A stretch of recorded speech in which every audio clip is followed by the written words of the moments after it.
Think about the last time someone accused you of something. Maybe they said you did something wrong, or misunderstood your intentions, or betrayed them somehow. What did you do? You probably did what almost everyone does. You explained yourself. You tried to justify your actions. You laid out the facts, the context, the reasons why they got it wrong. And here's what happened next. The more you explained, the weaker you looked. The more you defended yourself, the more guilty you appeared. The more you tried to prove them wrong, the more right they seemed to be.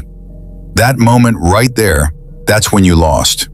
Not because of what actually happened, but because you played the game according to their rules. And the moment you explain yourself, you've already lost control of the narrative. You've already ceded your power to someone else. This isn't about being dishonest or hiding the truth. This is about understanding something fundamental about human psychology that most people spend their entire lives getting wrong. The reason defending yourself destroys your power is deceptively simple. When you explain yourself, you're basically admitting that you have something to prove. You're admitting that their accusation matters so much to you that you need to fix their perception of you. You're essentially saying that their opinion of you is more important than your own internal reality. That's weakness. That's desperation. And people can smell it instantly. Psychologically, what happens when someone makes an accusation is that they've created a power vacuum. They've made a claim about your character or your actions, and that claim is now hanging in the air between you. Most people rush to fill that vacuum with explanations, justifications, context, anything to resolve the discomfort. But here's where the real game begins. The person who doesn't fill that vacuum, they're the one in control. Think about it for a second. When you stay silent, when you refuse to explain yourself, you're doing something psychologically devastating to the accuser. You're suggesting that their accusation isn't important enough to warrant a response. You're implying that you're operating on a level above their drama. And in their mind, that either means you're so confident in your position that you don't need to explain it, or you literally don't care about their opinion enough to respond. Either way, it disturbs them. It unsettles them. That uncomfortable silence, that's the vacuum of silence. And it's one of the most powerful psychological tools you can wield. The vacuum of silence works because the human brain cannot tolerate unresolved tension. Once someone makes an accusation and you don't respond with justification, their mind starts filling in the blanks. They start second-guessing themselves. They start wondering if maybe they misread the situation. They start questioning whether you actually did what they think you did. But instead of filling that vacuum with explanations, what if you did something even smarter? What if you responded to their accusation in a way that makes them feel seen and understood, but doesn't actually validate their narrative or lower your status? This is where the agree and amplify technique comes in, and it's absolutely devastating when used correctly. Let's say someone accuses you of being selfish. A normal person defends themselves. They say something like, "No, I'm not selfish. I care about people. I'm always thinking about others." That's weakness. That's begging. Instead, imagine responding with something like, "You're right, I am pretty selfish. In fact, I'm so selfish that I prioritize my own goals and values above almost everything else. And you know what? The people who matter to me respect that about me. They know exactly where I stand." Do you see what just happened? You agreed with the accusation, but you reframed it as a strength rather than a weakness. You took their attack and you amplified it in a direction that actually elevates your status. This is what some people call the Jester's Dagger method. The Jester in medieval times was the only person allowed to tell the king truths that would get anyone else executed. How did he get away with it? By making the king laugh. By saying the truth in a way that was entertaining and clever. He was speaking directly to power while maintaining plausible deniability. That's exactly what agree and amplify does. You're speaking to the power dynamic at play, but in a way that reverses it. Now here's where most people get this wrong. They think agree and amplify is about being cocky or arrogant. It's not. It's about maintaining your frame while acknowledging their words. The key is that you never become defensive. The moment you become defensive, you've revealed that their words penetrated your armor. You've revealed that you care what they think more than you care about your own reality. And that's an invitation for them to keep attacking. But here's something even more powerful. Have you ever noticed how the people with the most status in any room rarely explain themselves? They don't defend, they don't justify, they barely even acknowledge criticism directly. Instead, they seem to exist in their own frame, completely unbothered by what others think. That's because they've mastered something that separates the powerful from everyone else. They've stopped occupying the role of the defendant. They've seized the role of the judge. Think about a courtroom for a second. The judge doesn't explain or defend or justify. The judge evaluates and decides. The defendant? The defendant does all the explaining. The defendant is reactive. The defendant is desperate to change the narrative. The defendant has already lost before the trial even begins. Most people spend their entire lives in the defendant position, defending their choices, their character, their intelligence, their motives. They're constantly reacting to accusations and trying to prove they're not what they're accused of being. They're stuck in the role of the defendant. But what if you just stopped? What if you simply refused to play that role? Here's what it looks like when you seize the role of the judge. Someone makes an accusation, and instead of explaining yourself, you evaluate them. You make them the subject of your judgment. For example, someone says you don't care about their feelings. A normal person goes into defendant mode. They explain all the ways they do care. But someone operating from the judge role, they might say something like, "That's interesting. What makes you think that?" Because from where I'm standing, it looks like you're testing me to see if you can get a reaction. And I'm curious what that's about. Notice what just happened. You didn't defend. You didn't explain. You turned the tables and made them the subject of evaluation. Now they're wondering about their own motivations. Now they're the one off balance. Suddenly you're not defending yourself. Suddenly you're investigating them. That's a massive power shift. And it happens instantly because you refuse to occupy the defendant role. But understanding the principle isn't enough. You need tactical tools that you can deploy in real conversations. This is where the fogging technique becomes essential.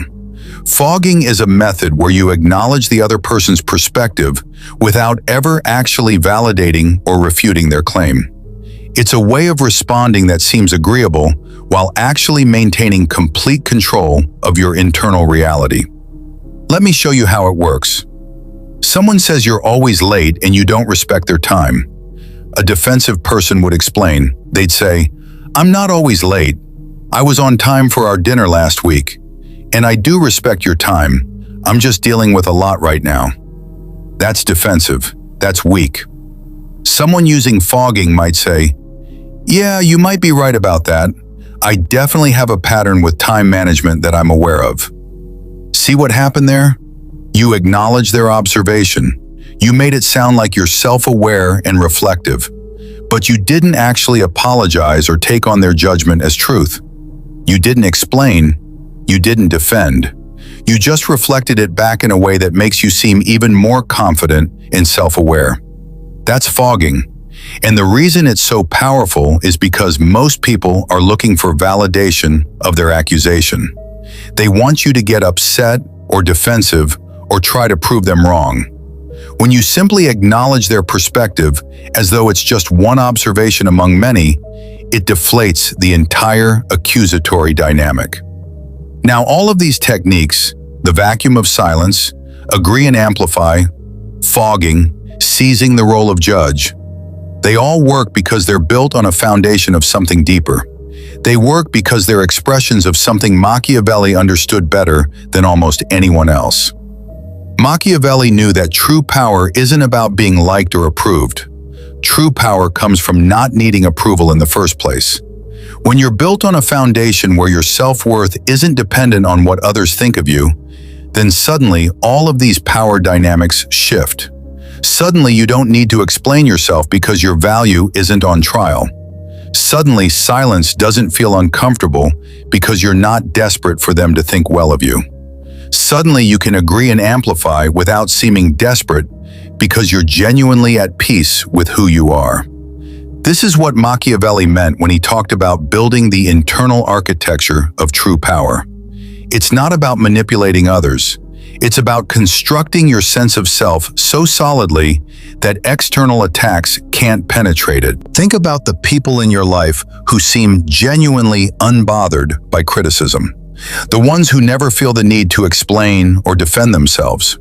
The ones who can absorb an attack and respond without any visible effect. What do they have in common? They've built an internal reality that doesn't require external validation to survive. Their identity isn't dependent on what others think. Their success isn't measured by whether people approve of them. Their worth isn't up for debate or negotiation. That's the foundation everything else is built on. And here's the thing, you don't build that foundation by manipulating people or playing games. You build it by making strategic decisions about who you are, what you stand for, and what you'll accept from others. You build it by being willing to disappoint people. You build it by having standards that matter more to you than being liked. You build it by saying no when it would be easier to say yes. You build it by pursuing your actual goals, even when they don't have external approval. That's the real work. Here's what most people miss about power dynamics. They think they need to be smarter or trickier or more aggressive than their opponent. But that's backwards. The people with the most power are the ones who've stopped trying so hard. They've stopped performing. They've stopped adjusting their behavior based on what they think others want. They've built such a solid internal foundation that they barely need to think about power dynamics anymore. They're not calculating or strategizing in a desperate way. They're moving according to their own values and principles, and that magnetic certainty is what gives them power. When you're willing to walk away, you're powerful. When you're not dependent on the outcome, you're powerful. When you mean what you say and you say what you mean, you're powerful. When you're not trying to convince anyone of anything, you're powerful. These aren't tricks or techniques. These are principles built on a certain way of existing in the world. And that's what Machiavelli was really talking about. Now here's how this plays out in the real world, in your actual daily life. You're in a meeting and someone criticizes your idea. Your instinct is to defend the idea, explain the logic, maybe get a little emotional about it. That's defendant mode. Instead, you acknowledge their perspective, ask them what specifically concerns them, and then you evaluate their concern from your position as judge, not defendant. You see if their concern actually changes anything about your thinking, or if it's just noise. You might say, "That's interesting feedback. I can see why you'd think that from your perspective. I'm evaluating whether that actually changes my approach, and honestly, I'm leaning towards no." Now you're not defensive. You're thoughtful. You're in control. Someone makes a personal criticism. They say you're defensive or selfish or too ambitious. Your instinct is to prove them wrong or explain why they're misunderstanding you. Instead, you use fogging. "Yeah, I can see how you might perceive it that way." And then you leave it there. You don't elaborate. You don't explain. You don't defend. You just acknowledge and move forward. Or better yet, you seize the judge role. That's an interesting observation. What made you say that right now? Now they're explaining themselves instead of you. Your partner is upset and saying you never listened to them. You could explain all the times you did listen. That's defendant mode. That's weakness. Or you could use agree and amplify. "You know what? You're right. I probably don't listen as much as I could. In fact, I'm pretty selective about what I choose to focus on, and sometimes that means I'm not fully present for every conversation. It's something I'm aware of and I manage consciously." Did you agree with the accusation? Kind of. But did you also reframe it as a strength? That you're intentional about where you direct your attention?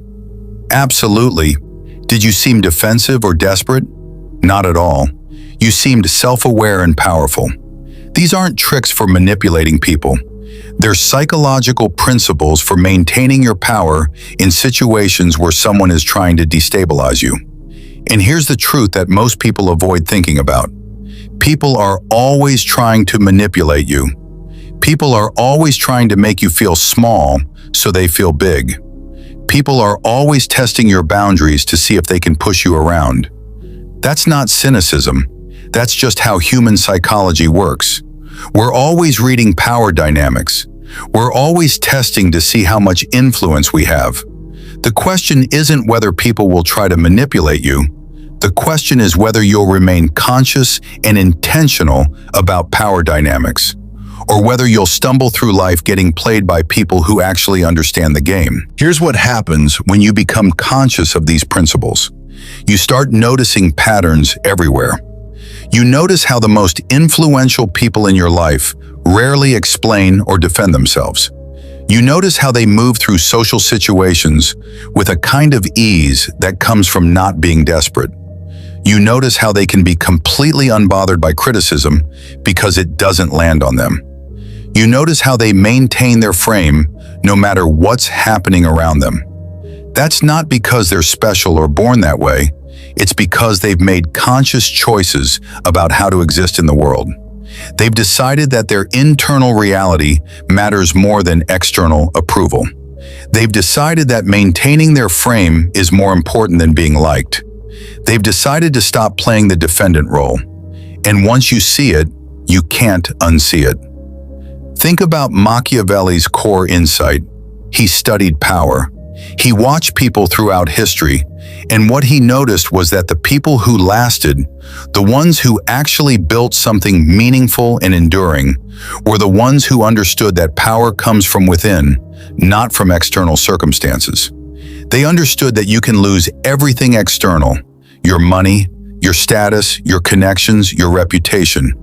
And if your internal foundation is solid, you can rebuild.